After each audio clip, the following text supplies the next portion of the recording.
Hello, everyone. This is Todd Michael Putnam from Creative Adventure Tables, and I have with me a special guest today, Minuteman Mike, Mr. Right. Mike Carroll from World Building Wisdom. He has his own YouTube channel where he also covers all things RPG and Dungeons and Dragons. And Sure. together, we are going to take a look at Shadowdark. Mike, how are you doing? It's good to see you. Doing pretty good, buddy. Good to see you as well. I'm really looking forward to this deep dive. It's going to be so much fun. Be good. It is.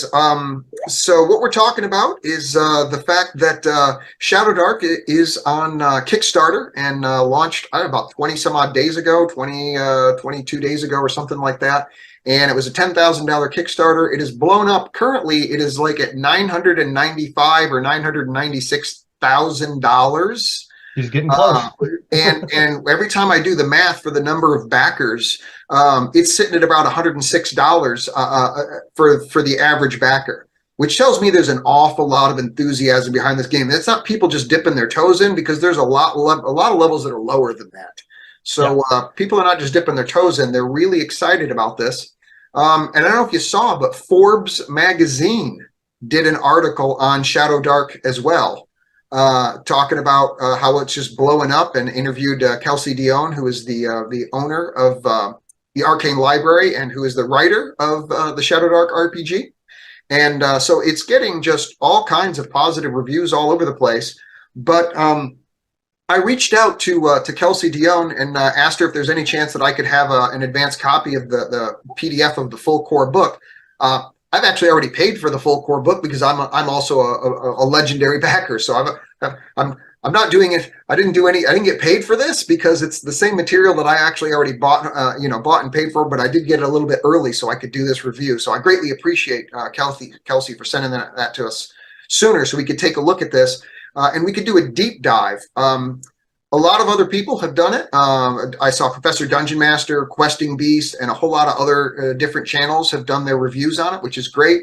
What Mike and I want to do, though, is instead of reviewing mostly the quick start stuff that you can download for free, and I strongly recommend, if you have any interest whatsoever in Shadowdark game, please go to drivethrough.com and DriveThruRPG, excuse me, and you can just download the quick start rules for absolutely free, and it's everything that you need to start running for levels, I think 1 through 3 or 1 through 4 or something like that. So you can start playing the game, which is great, and that's the first thing that I did too. It was so well written that I was like, man, I got to go really check out this Kickstarter and see what's going on. But rather than rehash all of that stuff, we're just going to burn through that stuff pretty quick. Mike and I are. And then what we're going to do is we want to look at all the added value that's in the actual core book itself. I don't know how this is going to show up. I actually printed the PDF. It's probably not going to show up. It's not, because it's going to, my screen's doing it. But I actually printed the PDF, all 332 pages, because I'm a physical book guy. I prefer that. And when I was going through it all day yesterday and today, there's just so much great stuff in there for game masters. I know you said you had a chance to look through it too, Mike. Yeah, it is absolutely phenomenal. It has got such this crazy Swiss Army knife type toolkit with it that literally will just take you back as far as a GM, like as far as the material that's covered in there. You can, sky's the limit. You can create anything. It is. It's like everything you need and nothing that you don't need with the simplicity. There's nary a word wasted, let alone an actual page. The way the writing style. So we're going to go through that in just a second. But let me flip through real fast and just go through the basics that you're going to get on the Quick Start Guide. It's a D20 based system where you roll high, so very similar to anything from 3rd edition and higher. Basically, you roll a D20, you add your appropriate modifier, you make a DC or higher. So if you're familiar with any of the new stuff whatsoever, it uses that same thing. But it also uses the same 6 classic stats: strength, intelligence, wisdom, charisma, constitution, dexterity. In its 3d6 in order for that. There's no other method for generating the character. You're going to take 3 6-sided dice, just like you did in the old basic expert rules, and you're going to roll those, and down the line, that's what you get. There is an option that if you don't get a 14 or higher, at least one 14 or higher, that you can re-roll the character. So that way, no one's going to end up playing a hopeless character. And super quick, I'm just going to say those kind of simple rules are what you're going to find all the way through Shadowdark. where here's what the problem people have had with the system all along, and then Kelsey has this one super simple rule that goes, oh yeah, that fixes everything. I mean, that's all you got to do, make a 14 or higher, and then you're going to have a playable character, but who's not going to be a superhero. So so stuff like that. Separate race and class, they're called ancestry here. So you've got your human, elf, dwarf, halfling, half-orc, and goblin, which is really cool. And there's each one of them has its own kind of like racial trait that sets them apart from all the others.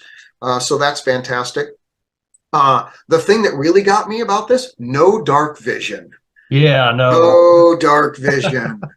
The doesn't matter what your race is. You could be an elf, you could be a dwarf, a halfling, never what class you or what race you choose. You have no dark vision when the lights go out. If the torch goes out, or if your light spell goes out, which is not a cantrip, there are no cantrips in this game. If you're plunged in the darkness becomes extremely scary because literally all of your actions that require sight are at disadvantage. Yeah. And with no dark vision, it becomes a thing. So fear is a real thing. There's 4 core classes in this: the fighter, the priest, the thief, and the wizard. But I just want to note, those are what's in the core book that we're looking at. However, in the actual Kickstarter itself, there's 3 e-zines, electronic magazines or whatever, that you can get in either PDF or in printed format. And Kelsey has responded that there are 8 additional classes that are in those e-zines, which gives you a total of 12 classes, if my math is correct. 12 classes and 6 races gives you, I believe, 72 different combinations if you back the Kickstarter, depending on the level that you back it at, to start with out the gate, which is more than enough to role play whatever it is that you're probably looking to role play. Also, the classes, instead of having a thing where you kind of build to win and you do power gaming, there's randomized character traits, or class traits as you go up. Instead of picking this and going through a whole bunch of list of things, you're going to roll 2d6. You're going to look on the table, and it's going to tell you what actual traits that you get. So new players are not at a disadvantage against people who've been playing for decades in terms of power building a character. So love that. Another thing that's great that I love about this, roll to cast. This is a thing that a challenge that I had with playing 5e, and I've played 5e for years, and I love it. But the idea of Magic was so super stable and so predictable. I'm going to expend the spell slot, and it's guaranteed going to pretty much get the result unless somebody makes their saving throw. Roll to cast is where, when you decide you're going to cast a spell, you roll a 20-sided die. You add either your intelligence or your wisdom modifier, and you have to overcome the spell DC, which is always 10 plus the level of the spell that you're casting at. So if you're casting a 3rd level spell, you roll a d20, add your int or wisdom, and you've got to, you got to beat a 13 or higher. If you don't beat it, the spell does not go off, and you lose the spell. Yep. You can't cast it again. And worse, if you roll a natural 1, something really bad happens, and that depends on whether or not you're a wizard or you're a priest. So you have to really think it's a risk-reward system as opposed to just purely a resource management where I've got so many slots left, and this is what I'm going to use them on. I'm going to guarantee to get the result that I'm looking for whenever I use it. Roll to cast for spells. Low hit points. I love that. Your classes are so much lower. Thief is D4 for hit points. Wizard is D4. Cleric, I believe, is D6. Priest, excuse me, is D6. And Fighter is D8, just like it was back in Dungeons & Dragons Basic and Expert set. So that makes the game much more grimdark and gritty. Love that. Simple distances, which are close, near, and far. Close is 5 feet within you. Near is within 30 feet, and far is within sight. And then monster morale has been brought back from the old Basic and Expert sets. So instead of fighting everything to death like you do in more modern systems, here, after the monsters lose half their hit points, or they lose either the first one dies or anything like that, they check a morale to see whether or not they're going to continue to fight on. And that matters because towards the end of the thing, one of the last other things they're talking about is XP is granted by treasure. It's not granted by killing monsters, which opens up an entirely different avenue for gameplay. Instead of everybody being the murder hobo, which doesn't make sense in a system where you have low hit points to begin with. Now it's the thief. If they can figure out a way to sneak around and steal the treasure and stuff, and they'll get the XP for that, that's great. It encourages alternative role play. If somebody can talk the monsters into leaving or trick them or deceive them into it, there's all these different other avenues that you can now are more likely to experience when the XP is related to the treasure and not to the direct defeat of the monsters themselves. So that's fantastic. And then last one I'm just going to say is two things: a simplified encumbrance system, and this is all in the quick start. So again, just download it and you'll get all this in great, glorious detail. Simple encumbrance is you get 10 slots, and everything takes up a slot. And then if you have a greater than 10 strength, any of your bonus will go towards that. So if you've got a +3 to your strength, you'll get 13 slots. You've got a +4 to your strength, which is the highest it could be with an 18 stat. You'd have 14 slots that you can carry stuff with. And that matters because the final mechanic, one of the signature mechanics of Shadowdark, is that torches last 1 hour of real time and light spells last 1 hour of real time. And what that does is when nobody has dark vision or infravision or any of that kind of stuff, except for the monsters, they do have it, the dark adapted monsters, but none of the party has it, time becomes a pressing factor of how deep in the dungeon are they going to go, how well are they going to press their luck. When it comes to managing treasure, do they want to carry extra torches? Or are they going to dump some of those extra torches so they can carry some of the extra treasure back? Now it becomes that risk reward. Do we think we can protect these remaining 2 or 3 torches for the time it takes to get back out of the Shadowdark itself? Or do we need to just not get some of this treasure back and maybe leave some XP on the table because it's not worth it if you don't make it out alive? Exactly. High risk, high reward, and then you have to take into effect that not everything that you grab to the dungeon is going to give you XP either.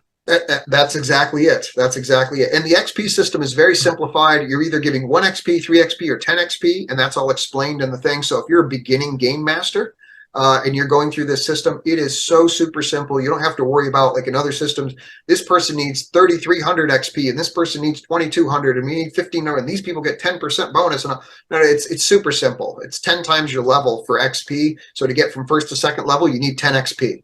To get from 2nd to 3rd level, you need 20 XP. And each time you go up a level, it just restarts. You lose the 10 XP that you had once you get to 2nd level, and now you got to earn 20 more XP in order to get to 3rd level. So it just keeps it super simple.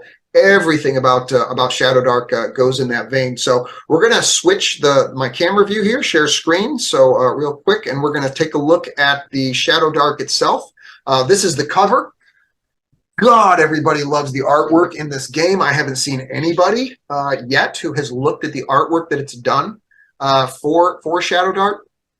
And it's very much reminiscent of the OSR. I just want to make sure, Mike, you can see this? Yes, sir. Okay. Yep. We want to make sure that that everything's functions. This is my first time running a Zoom meeting, so I was telling Mike earlier I'm expecting a train wreck, but hopefully it doesn't happen.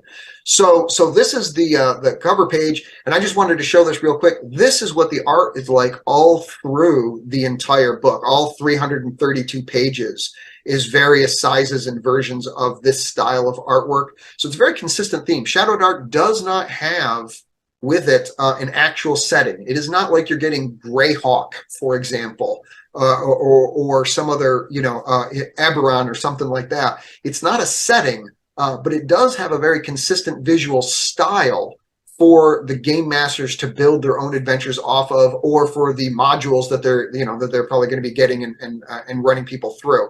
The style is very consistent for the type of world that's going in. I mean, Mike, have you seen anybody else that's used this consistency of artwork that's gone through the...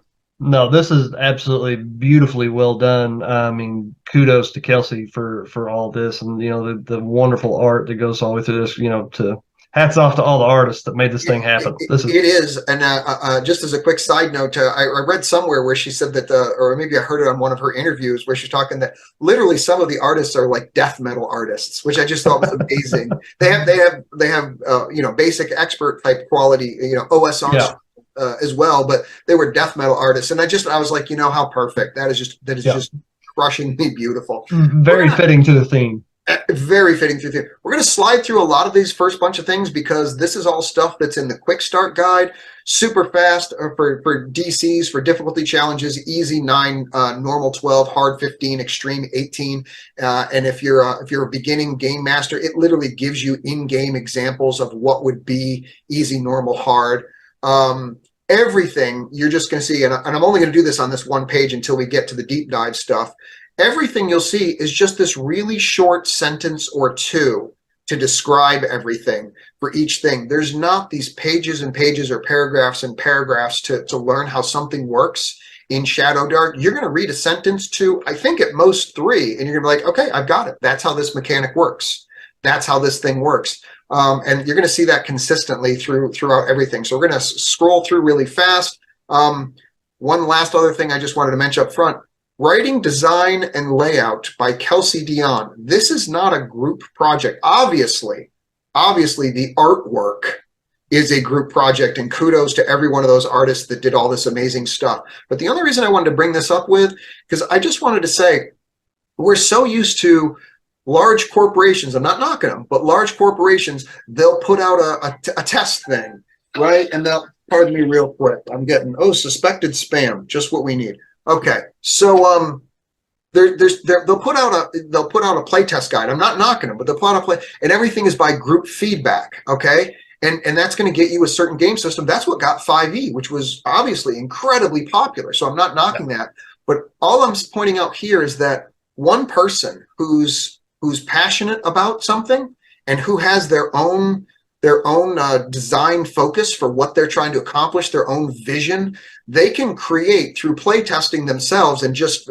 being one-on-one with the very people that, I think for 3 years, she's designed and playtested this, that she's able to take that feedback personally, not from a form, but literally from being at the table with them, and come up with such a cohesive, singular vision for an RPG game.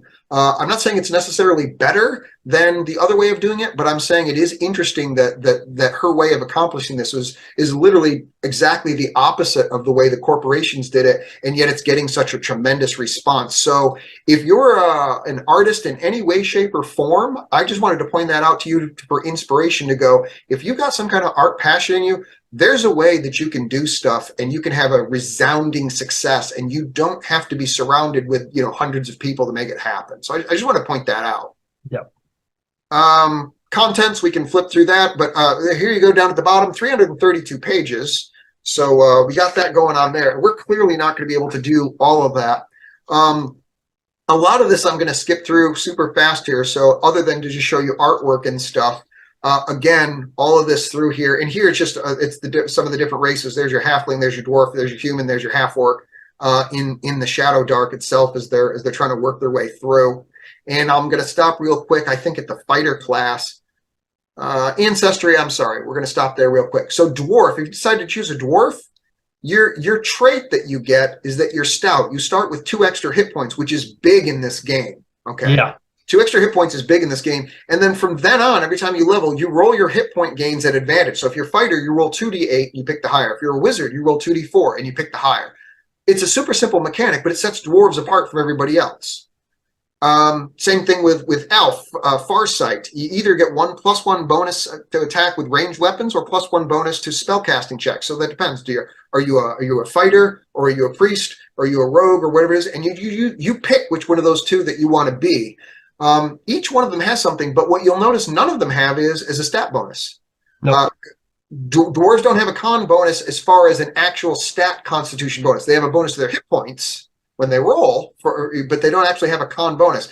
Elves don't have a dexterity bonus or anything like that. It makes it makes creating characters much, much faster. You roll that 3d6 and you just start choosing. This is what class I want to be. This is the race that I want to be. You write down the perk and you're in business in like literally 10 minutes. Yeah. Simplicity is king in this, and it really does it in such a great job. It absolutely does. Half orcs here, a bonus to +1 to attack and with damage rolls with melee weapons. So halflings, once per day, you can become invisible for 3 rounds. Humans, you gain 1 additional talent roll at first level, which means it's class based. So at first level, everybody rolls for their 1 talent, but humans, they're going to roll for 2. So that's 6 races that already bring something to the game, but you're not messing around with your stats or anything, because those are all just flat what you rolled. And that's the kind of simplicity. So we're just going to look at the fighter class real quick. And again, there's 4 classes that are here in this book, and then there's 8 more that are in the e-zines. But here's what, so blood-soaked gladiators in dented armor, acrobatic duelists with darting swords, or far-eyed elven archers who carve their legends with steel and grit. So you get like one sentence that gives you the same kind of visual that you get from the actual artwork. And then everything after that is real quick. You can use any weapon. You can use all armors and shields. This is how many hit points you get, D8. You get the benefit of being a hauler, which is you get to add your constitution modifier, if positive, to your gear slots. That's what I mentioned earlier. If you've got a, if you've got a +3 to your strength, you're going to have 13 inventory slots instead of 10. And then weapon mastery, you choose one weapon type, such as the longsword or a battle axe or the short bow or a long bow or whatever. And you're going to gain +1 to attack and damage with that weapon type. In addition to that, you also get to add half your level to these rolls for attack and damage, rounded down. So a super simple mechanic that makes fighters much more effective than any other class. And this is all done in this in a third of a page, right? Because fighter takes up 20% of the page, right? Okay. Yeah. Right. So, and then grit. Here's where you customize your character a little bit. Choose either strength or dexterity, and you have advantage on checks of that type to overcome an opposing force. So if you're trying to kick down a door and you've chosen strength as your grit for a fighter, you get to roll your 2d20s for it's a strength-based thing. But if you wanted to make a swashbuckler kind of guy, then you probably would have chose for weapon mastery like a rapier or a short sword, and you would choose dexterity, and any acrobatic type moves that you were trying to do, or tightrope walking or anything like that, you're going to make advantage for those checks. So super simple mechanics, but massive flexibility in how you're going to build your character. Yeah. And then last but not least, you roll 2d6 on this table right here, and you're going to do it once for any of the other races except for human. For humans, you're going to get roll twice. So and it's on a curve. It's on a bell curve. A 2d6. There's only one shot of rolling that. You gain a weapon advancery with one additional weapon. So in other words, if you chose battle axe, now you could also choose longbow, and you'd get all those same bonuses to that. If you roll a 12, which would be 2 6s on the die, you get to choose your talent, or you get to add 2 points. You can distribute 2 points to stats, which means you could add 1 point to strength and 1 point to con, or you could add 2 points to con, or whatever it is you wanted to do. And then somewhere in the middle, where they're much more likely, that's a 3 to a 6, a 7 to a 9, a 10 to 11. It's +1 to melee and ranged attacks, +2 to strength, or to dexterity, or to constitution. And 10 to 11, choose one kind of armor, and you get +1 AC from that armor. And that stacks. If you rolled that twice and you're wearing plate armor, you just added +2 to your armor class. That's going to make you a much better tank. Yeah. Every one of these is great. There's no way to roll a bad talent, in my opinion. And they're all the classes are designed that way.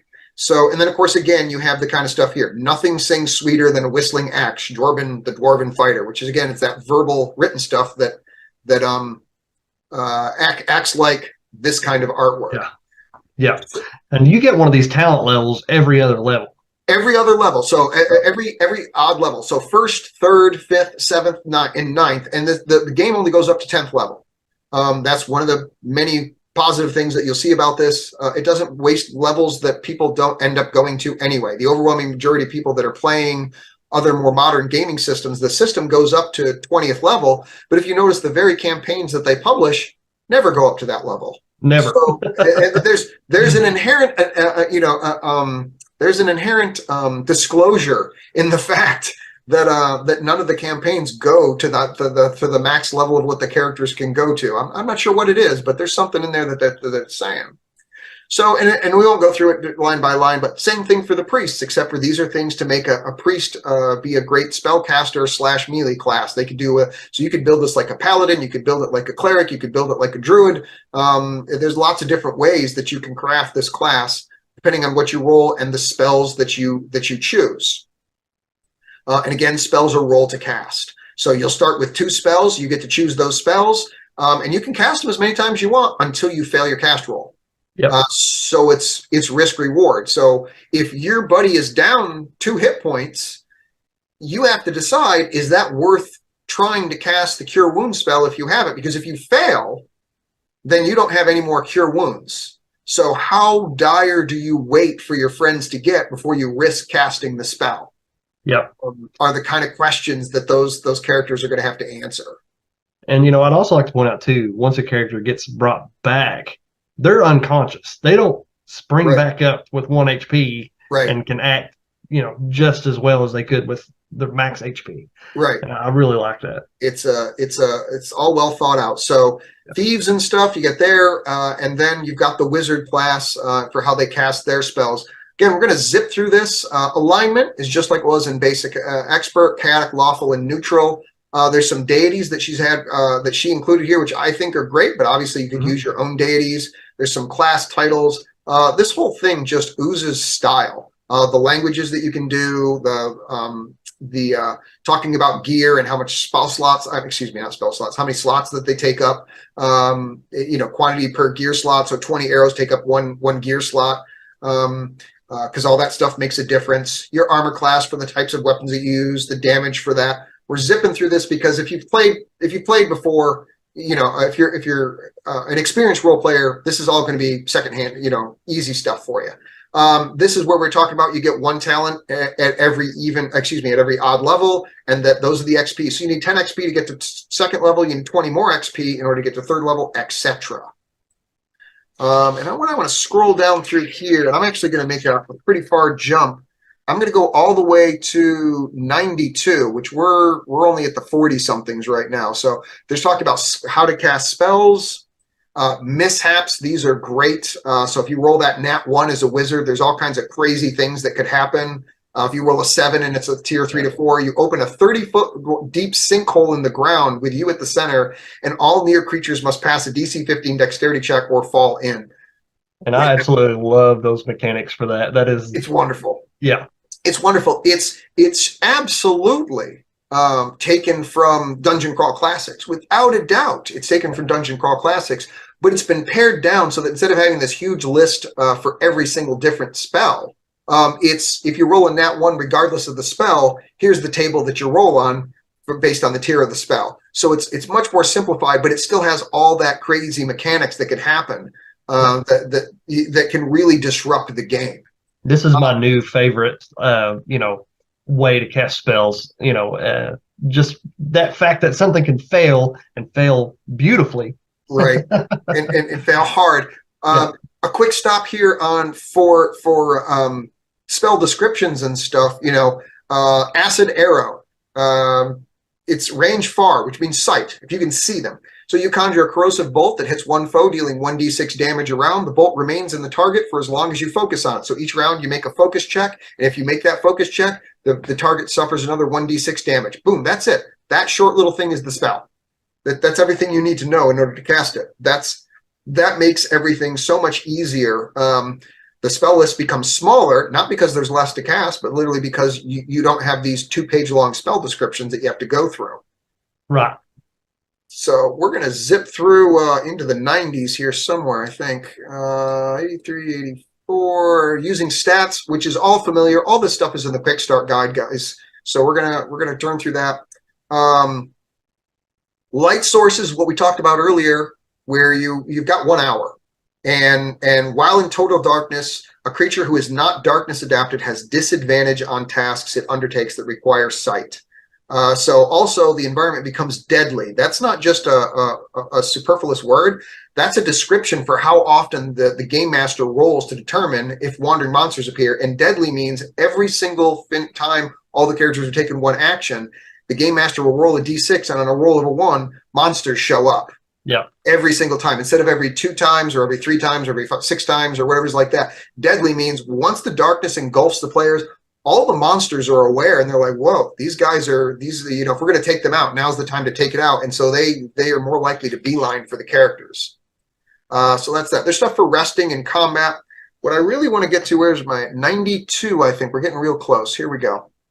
So this is where we're going to get to outside of the Quick Start guide, okay? Outside of what you can download for free. I know we've been talking this long just because there's so many cool things that are in there, but carousing, I think, is like the best thing ever. So after the adventure is over, this is something many dungeon masters and game masters have wrestled, in my opinion, with for years, which is, what are they going to spend the money on, right? Yeah, yeah. And what Kelsey done is that, first off, she gave real low loot tables so that they're not, wallowing in, gold like crazy. But on top of that, what the players can do is they can get together and they can say, we're going to spend 30 gold, and they're going to roll a D8, a carousing event. And it all depends on how much gold they're going to spend, 30, 100, 300, 600, 900, 1200, or 1800 gold. And that determines what bonus you can get. So you have to spend at least 30 in order to make a roll. 100 gold will get you +1. A 300 gold will get you +2, etc. on your roll. You're going to roll a D8. This is after the adventure is over. Or what I would do is I would use it on the beginning of the very next adventure. The next time you show up, what have you guys been doing? You roll that D8. Let's say you just did 30 gold. And you get a 3. It says you wake up in the gutter with 15% of your total wealth spent. So 15% of your gold is gone, whatever you got. But the benefit is you gain 3 XP. You're from the partying and whatever it is that you did, you got closer to getting to the next level. And it could be anything. The thieves bilked you out of stuff. You survived a blindfolded knife throwing demonstration unscathed, and so not only do you get 4 XP, but you also get a luck token, which is equivalent to inspiration in 5th edition if you're running that system. This is the kind of stuff that I really haven't. Maybe it's someplace else, but I haven't seen it in any of the other gaming systems that I've looked at. That I was just like, that is amazing. It's so simple. And yet it's this incredible added value to help solve a problem that game masters have had since around 1974, I think. Wizards and Thieves, did you see this thing yet? It's a game within the game. Yeah. I looked at it there briefly. But as far as the actual gameplay of it, I have. The mechanics of it, and we're not going to go through the mechanics of it, but the whole idea is like if players were come around the corner and they see there's a couple of goblins that are doing a dice game or something like that, literally Shadowdark has a game within the game that you can play for rolling dice so you guys can do gambling called Wizards and Thieves. I'm not going to go through it and it's 2 pages long. That's all it is, 2 pages.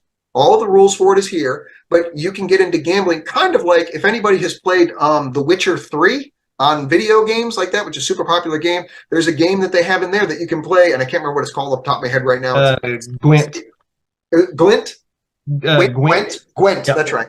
Gwent. So there's a game within the game, which is just amazing. It's just another thing that just helps add to the experience that makes it feel more in depth, like there's a real world that's going on. It's one of those things that you would be hard pressed as a game master to come up with, but here it's already presented for you. All that value. All this right here is just an example of gameplay. Where I wanted to go to next was 100, I think it is. Here we go. So game master stuff. This is some of the best distilled advice ever. The only rule is that you make the rules. If something doesn't work at your table, change it, throw it out, and don't look back. But she also talks about this right here, the pact, which is how, don't bring negative emotions to the table. Treat people respectfully, treat people kindly, keep your politics, keep your all that other stuff. That has nothing to do. You're here to game and have fun and forget about all that stuff.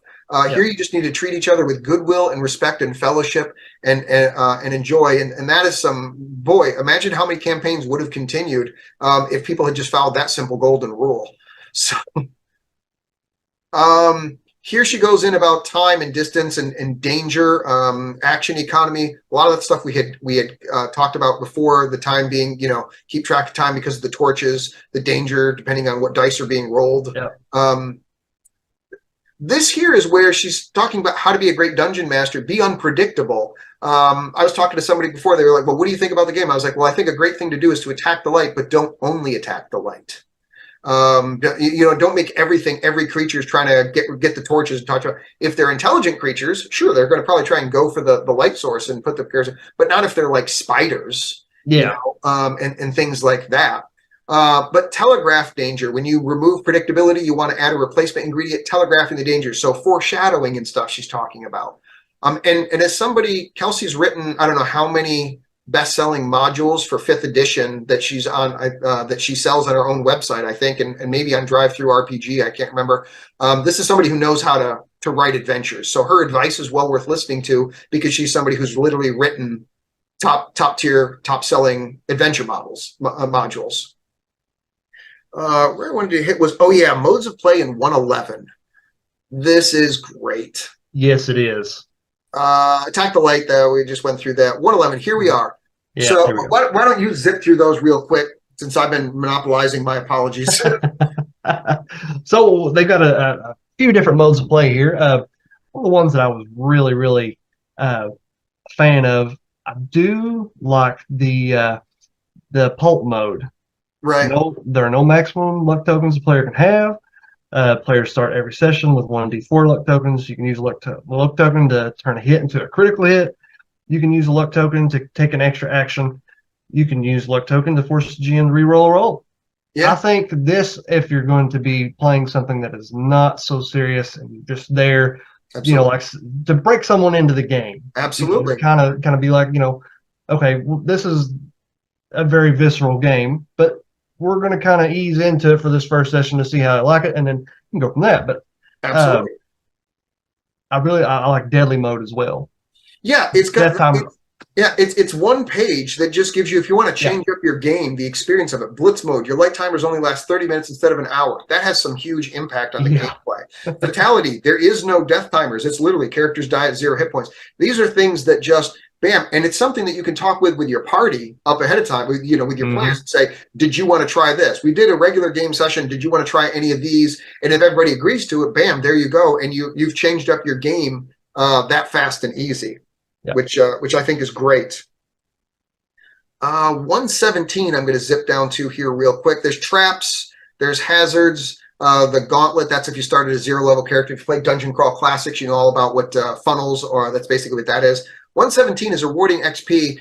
This again, we're doing the deep dive into it here. This is where how awarding XP is so simple. So if the treasure is mundane, low value, ordinary, unexciting, then there's no XP awarded for it. There's not, if you get a sack of coins or whatever, there's just silver, there's nothing. If for the overwhelming majority of stuff, you're just going to award 1 XP point. Good value, worth protecting, some gold coins, maybe a low value magic item or something like that. Fabulous is going to be like an incredible prize. So you get 3x points, and then like legendary would be like a dragon. You know what I mean? You defeat a beholder or a dragon or something like that. You get 10 XP. So, but honestly, the overwhelming majority of the time, all you can do is you defeated that monster or you stole their treasure or whatever it is. You guys get 1 more XP. It's that simple. It's not hard to keep track of at all. And from this point forward, it all gets into just pure added value. Literally, there's a chart called Something Happens. You're running your game, and you decide as the game master that maybe your players aren't paying attention, or maybe they're already at their wits' end, and you decide you just want to push them a little bit further. You can just roll on the Something Happens chart, and bam, someone tries to pick your pocket. You sense that you're being magically scryed upon.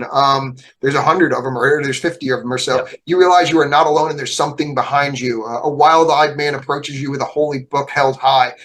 Each one of these things is basically anything could happen from that point going forward. And what I love about this is she tweaks your inspiration, but she doesn't rein in your creativity. Once she just gives you that plot hook, you're free to do whatever with it that you want.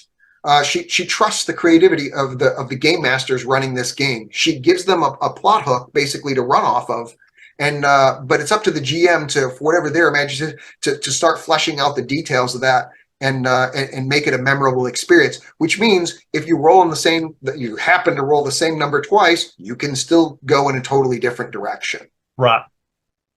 Rumors. How often have people wanted rumors for their games? You know what I'm saying? Bam, there they are. Adventures. This is so cool. Yeah. Just 3D20. You roll it. Rescue the thief in the Thieves Guild, or for who's murdering, townsfolk. But why would you rescue the thief who's murdering townsfolk? Well, there must be something going on. Why would you? Maybe they're under a curse. Maybe, you know what I'm saying? Maybe, somebody's got their loved ones being held hostage. Pacify the killer of the fallen hero. Why would you need to do that? Wham. These are adventure generator ideas that just instantly get your brain going. If you're not sure what you want to create next for your characters. And that's the thing too, especially if you're creating your own world. You're not following a module, you're not reading off a, like a script or anything. These things right here can really set your game apart, and really help you move move the adventure along or move the story along in, a Absolutely. unique way that is both organic to your players, because you sit there and you roll it on the spot and it's like, okay, well, how do we get this rolling? And Right. then everyone just kind of plays into it. And I think it just Sure. makes a more organic experience. And I love that. I love that. It absolutely does. And for the record, we're at 123, which means we're only about a third of the way through this thing. And it's just packed with value for stuff. You want to create NPCs? Here's a simple table to create NPCs. Just wham, here you go. What their ancestry is, what their alignment is, what their age is, what their wealth level is, what qualities do they have? 3 table. They're muscular, forgetful, and afraid of storms. Right? They've got a gold tooth, card tricks, and they're a retired dungeon crawler themselves. Right? So bam, there's a story right there. Which is just amazing. And if they have an occupation, what it might be. And then if you want to go deeper and you go, you know what, that's an idea, a rival crawler. I want to create a rival crawler group. Well, what you're in luck. The very next chart is about creating a rival crawler. Man, nothing will get players going in a sense of personal rivalry where there's another rival crawler group that got to the treasure before them. What if the players beat the monsters, do the hard work of fighting the monsters, get there, and the treasure's already gone, and the rival crawler group left a note in the treasure thing saying, your friendly neighborhood rival crawlers, the Black Sock Gang or whatever has got the loot again. Better luck next time. That's gonna, I guarantee you that is gonna breed some great role play right there. Oh yeah. And then of course she has the names, and again it's a 3 thing. The Vigilant Moon, which is known for their pet lion. It's just awesome. I love it. And then signature tactics. Here's where she's making, if it's a lawful crawler group, a neutral or chaotic, how they are likely to play out, how the game master should probably consider role playing them. Everything that you would need. NPC names, if you have got on the fly to make up one for each and every crawler, you can do that. If you want to break it down by syllable, okay. Why not, right? Right. And then an identifier on top of that, the gray, the elder, the charmer, etc. Yeah. So she gets into creating Shadowdark maps here for the type. Is it a cave? Is it a tunnel? It's deep tunnels with ruins, etc. And this game is very much geared towards, or it looks like it's geared towards, obviously, dungeon running, but that's not all that it can do. There are all kinds of maps in here for, here you go, overland hex maps. So if you want to run outdoor adventures, absolutely, here you go. Here's the type of the terrain, what the danger level is. Is there any type of cataclysm type that would be in this particular area? And you go, okay, fine. Well, then it's a grassland or it's a swamp. Well, what am I going to do with that? Well, she has points of interest. She has settlements for villages, towns, and large metropolises for names for those. The settlement type maps areas within the map, the districts, of whether they're slums or low districts or artisan or markets and stuff, whether or not certain districts have a type of alignment that goes with it. So maybe the slums are filled with chaotic people, but the high district is more lawful or neutral. You know what I'm saying? And so people are more likely to behave differently in that area. And then she drills down on each one of those here. So you can customize the hell out of any campaign that you want to run just with the random tables. If you're a new or beginning game master, or on the other end, in my opinion, if you're a veteran game master and you just hit burnout. Yep. Because how many GMs have had burnout and then whammo, here it is. It's just, it's spoon fed for you to get the ball rolling. Yep. To be like, oh yeah, okay, I can make something out of this. Or the procrastinator GM waits till about 20 minutes for everyone shows up. It's like, I need something now. And and you can literally roll it on the fly. It's only a couple dice rolls each time. Then so you go in and here's a whole bunch of names of taverns. All of this is added value that you're going to get in the core set that you're not getting in the quick starter set. So when you see the quick starter set and you look at it and you go, man, these rules are great. That's nothing compared to everything that's being offered in the actual core rules. It's a one and done book. The menu, the drinks that are in the tavern, right? The shops. 100%. Yep. Poor standard shop, wealthy shops, Shop name generator, of course, what they're known Mhm. for, interesting customers that could be in the shop, more great artwork. I love this. I'm going to point this out real quick. In the basic rule book, there's a picture of a guy that's carrying coins and the sack is broken open and just a couple of coins are pulling out. And I just have to believe in my head that this is an inspiration that's like a nod to that BX artwork. Paying an homage to it. It has to be, because the artwork is so good that the artists know what they're doing, that I'm like, I see that, and what I see is this person loves the same thing that I love. Yeah. That's what that tells me. Yeah. Whoever did this clearly played Dungeon Crawl Classics. You know what I'm saying? That just has that vibe there going on to it. But I was saying earlier, so there's charts about, Arctic. Well, okay, well, now what do you do? Well, there's whole charts here's 2 pages worth of charts on encounters in the Arctic. And then in the artisan district, where they're doing stuff. In the castle district, 2 pages. In caves, 2 pages. Deep tunnels, which are apparently different than caves. Okay. So in the desert encounters, in forest encounters, in grassland encounters, in high district encounters, in jungle encounters, in low district encounters. I mean, in marketing. There's so many that now you don't have to do any of this. Right. It's all there for the DM the moment they feel stuck. The moment the characters pull a hard left on them and they're just not prepared for that, they are prepared for it because they just flip over to page 166 in the mountains and they roll their percentile dice and they go, oh yeah, 1 to 4 pyromancer mages are meditating beside a lava pool, and they look up as they see you approach, and they appear to be unenthused about the fact that you have disrupted their meditation. Bam! Now the players are on their back foot again instead of you, the game master. Just like that with 1 roll of the die. Just like that. Mountain encounters, ocean encounters, river and coast encounters, because ocean encounters are different than coastal encounters on the ocean. Ocean encounters on the right. Ruins, slums, which again slums are different than low district, right? It's just there's so much opportunity for you to go through and do this. Swamps, taverns. We're a little more than halfway through the content that you're going to get if you want to pony up a few extra dollars. Okay, just for that. Yeah. You don't even have to buy the physical book. You can buy just the PDFs for less. I don't know what off the top of my head, but the value that you get, even if you weren't interested in running the system, but you were just a game master for any system, to me, the tables and charts alone pay for the system.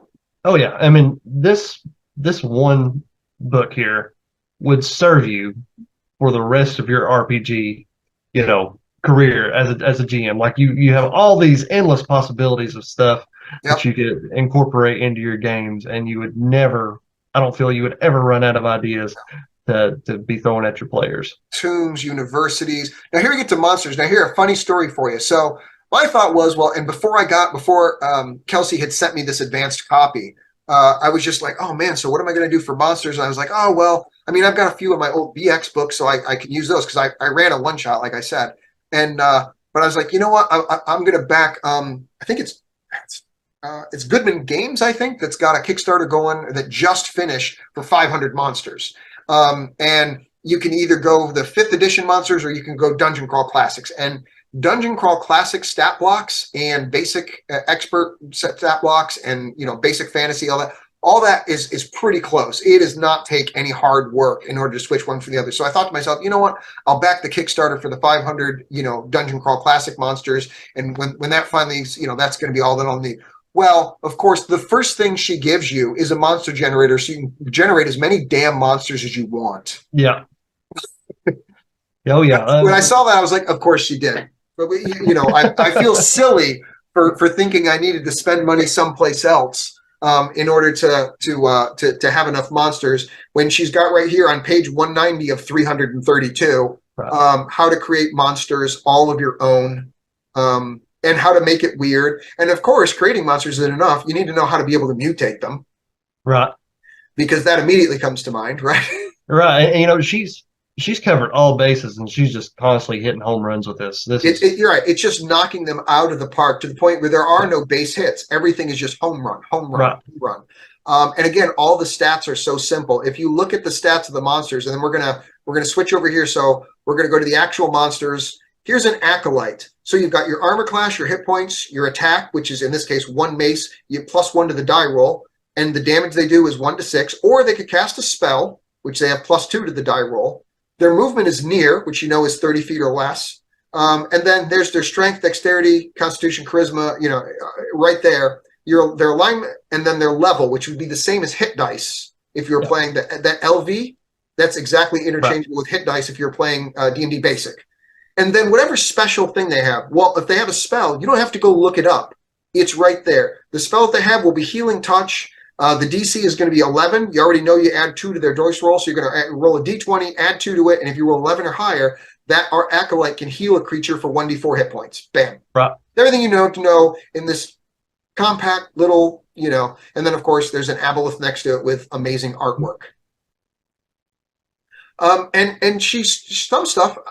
Angels. There's archangels, there's domini angels, there's seraph, there's seraph, there's principi. So there's different stuff, and she does the same thing too with I want to say kobolds, I think, and maybe goblins have different type. But all your classic monsters are here. Centaurs and chimera and giant centipedes and cloakers and all that stuff is here.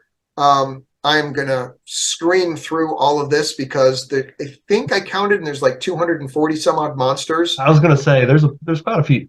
Right. So if you run out of the monsters, and here she has some special stuff. Mordandicus, pardon me if I've butchered that, Kelsey. Mordandicus the Flayed, right? So you have this full 1-page monster. She's one of the baddest monsters out there, and then you get a full-page artwork to go along with it. So if you ever decide to spring that on your players, and if for some reason you're not using minis or you don't have a mini for it, you can just hold that up and you can show the players, here you go, this is what he looks like, and you already know it's going to be an epic monster, and it's an epic boss might built in. So everything from super low level to super high level is already included in the 240 or 50 monsters that are in here.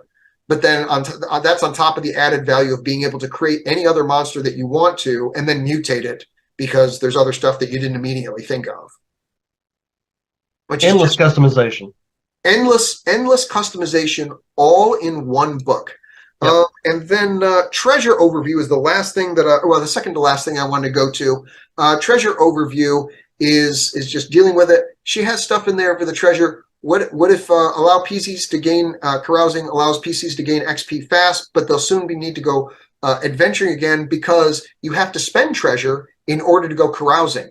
So it's a self-fulfilling loop where you spend a little of that cash, you get some more XP, but now that you're low on cash again, you need to go carousing. And if you ever read the old Conan books, or if you ever read the Lankmere books, Falfred and the Grey Mouser, like a third of the stories start with Conan has been trashed out of his mind and he has spent all of his money on wine and women and he needs to go get more coin, right?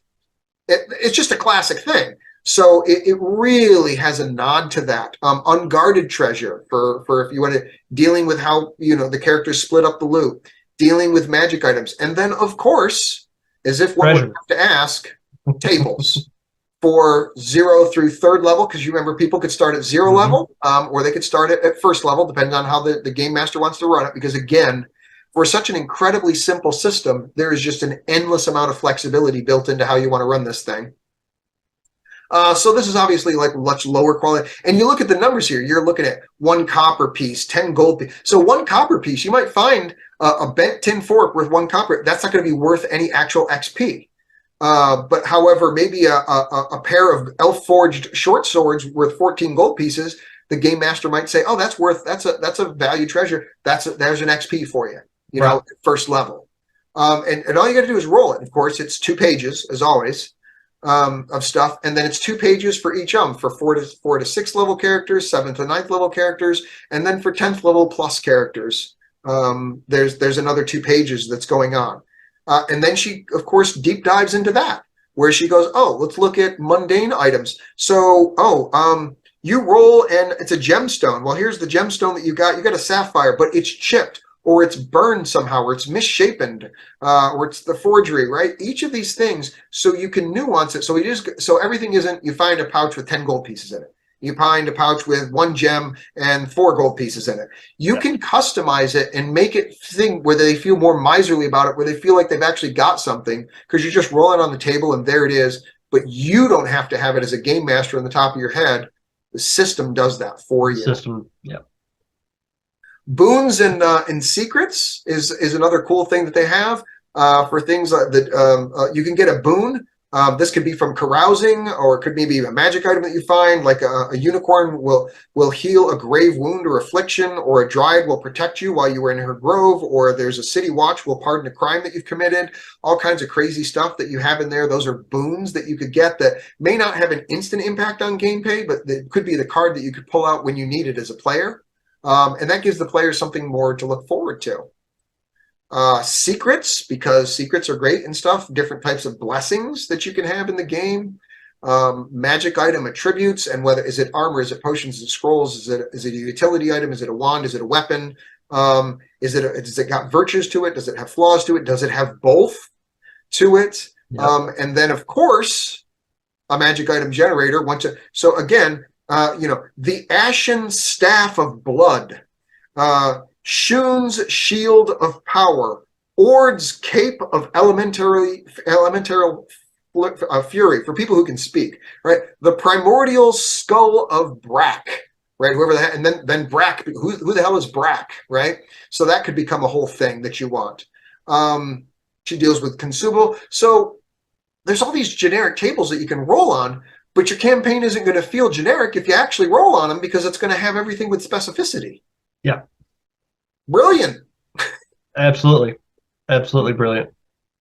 Right out of Fenway Park. Yeah. I can't praise this enough, man. This is just too good. I can't. I seriously, it's just stunning. And I'll stop right here real quick and just say, I've been working, I've told you this when we were talking earlier, I've been working my own 5e homebrew for like 3 years, and my players and I loved it. We were having a blast. There were things that I wasn't super happy with it, but within the realm of 5e, I did as much as I could do it. And man, after seeing this rule book, I was like, we got to play this. I offered my guys a one shot, and my table is it happens to be a well mixed group. So I've got people that have been playing with me for years. I got one player who literally, this was the third or fourth, it was the third role-playing game they'd ever played in their entire life, and they were a kid. They were like 17, 18, MJ, who's a great player. Yeah. And so he got to try. And then I had another guy who played some 5e, but mostly he was in Call of Cthulhu, in a totally different type of one game that we ran. And every one of them that played voted, they're like, we're happy to switch to Shadowdark. We can just skip 5e. And I was too. I was willing to set all of the years worth of work that I'd done on my own system. I go, Kelsey's done a better job. I have no problem admitting it. I would rather run this system than the one that I've been finagling and tinkering around the edges for the last 3 years. So, and if I was only the one that was saying that, then you'd be like, okay, so, it happened to strike a chord with you. But a diverse group of players with different backgrounds all came away with the same experience of, no, we want to play this. Exactly. And that just speaks volumes to the credibility of this, Yeah, and it's and it really just speaks more to the fact of, when you got $995,000 that have invested in a $10,000 Kickstarter, and the average is $106. It can't be only the same type. There's got to be some disillusioned 5e players for whatever reason. They're just tired of the system. They want to try something different. They were upset about OGL, whatever. It doesn't matter. Yeah. But people that were willing to break loose from that, you've got to have some people from that. You've got people from OSR games that are like, oh, wow, I could actually attract more players because 5e players are willing to play this. And yet this is totally an OSR-like vibe to it. I mean, this is, absolutely the type of games that I like to run. So you've got a lot of consolidation of OSR-style games that are coming to this, that they're looking at this. And then you have people that are either new to it, that the hobby wasn't approachable because they look at my shelf and they see 32 5e books and they're like, I'm not even going to begin this because that hobby looks insane. I can't possibly know all those rules, versus me going, okay, no, it's just one book. And honestly, as a player character, you're going to have like 4 pages to deal with, or 2 pages to deal with, plus spells if you happen to be a priest or a cleric or a wizard. I mean, that's all you have to know. And the rest of it, don't even worry about it. But it's so simple. Don't even worry about it. Okay, it's so much more approachable. Yeah. and that's, I think, the keys for me. The style is one thing. The approachability, simplicity is another thing. The fun factor, because all the crazy things that can happen, the charts that you can roll on, the way the spells are written and stuff, the fun factor is absolutely there. And the lethality. Yeah. How challenging this game could be. And again, like you pointed out, you can pulp it up. You can make it easier right in the rules. There's a set of things going, oh, look, I want this option. I want to run my game with this option. And bam, there you go. You can pulp it up and make it easier for beginners. Oh, this isn't hardcore enough for me. I want 0 as death. Okay, there it is on page whatever it was. There it is. Yep. Before we start the campaign, here's the page, guys. Which of these rules did you want to run by, if any? Oh, we all want to do this. Okay, here we go. All right, we're ready to rock. Those are the rules. Bam, done. Done. Easy peasy. Yeah.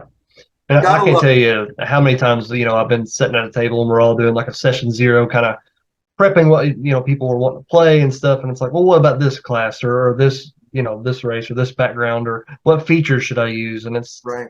It slows it down. It's, my personal experience is that the 5e is very much about the individual player. Because it's all about their backstory, and it's all about, and none of this is knocking it. Because again, I played for years and I've invested a lot of money in. Okay, so none of this is knocking 5e. I'm just giving my personal opinion about what it focuses on doing. In my opinion, when they switched and they started selling from individual modules, like back in the old days of Keep on the Borderlands and Palace of the Silver Princess and stuff like that, when they switched from that, which was an individual module, to selling entire campaigns. There was a de facto change in game design where they said, well, we need to start designing these characters so they live for 15 levels, because that's the expectation with the campaign they're running.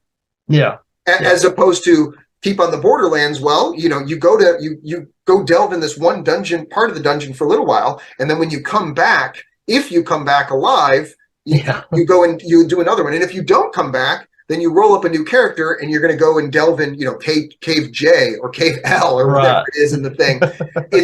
So the mentality of how to build the characters changed with how they decided they were going to sell the adventures. And Dungeon and Shadowdark is very much about the individual adventure going on, but it could be of any type. It doesn't have to be a dungeon crawl. Like you saw the charts. I mean, it went on and on and on and on. You run any type of game that you like. I appreciate everyone coming and watching the video. This has just been an absolute pleasure getting to sit down here with Todd and we go through this wonderful book here. And I'm really looking forward to Shadowdark, and I hope that you all are too. So far, it's been pretty successful, and I'm really looking forward to what the future holds as far as TTRPGs as a whole. And once again, thank you all for watching. Thank you for being here. You guys don't know Todd, please go to his Facebook page, Creative Adventure Tables. He's also got his own YouTube channel. I think it's called Todd Michael Putnam. Even if you just search his name on there, he has the most amazing builds that he does. These huge, sprawling dioramas filled with dungeons and monsters and gameplay. I mean, it's well worth it to go watch and check out his channel. But once again, thank you all for being here. I think the only things that we didn't get to really cover in this book was the character sheet, on how to create a character and stuff. But you can literally you can go to the quick start guide and download that from Drive-Thru RPG. I'm gonna put links to all that down in the description, and download that, check it out for yourself. This is it's really good. This is a great book, and it's going to serve you well if you choose to back this. So thank you, Kelsey. Thank you, Todd. And we'll see you all next time. Thanks.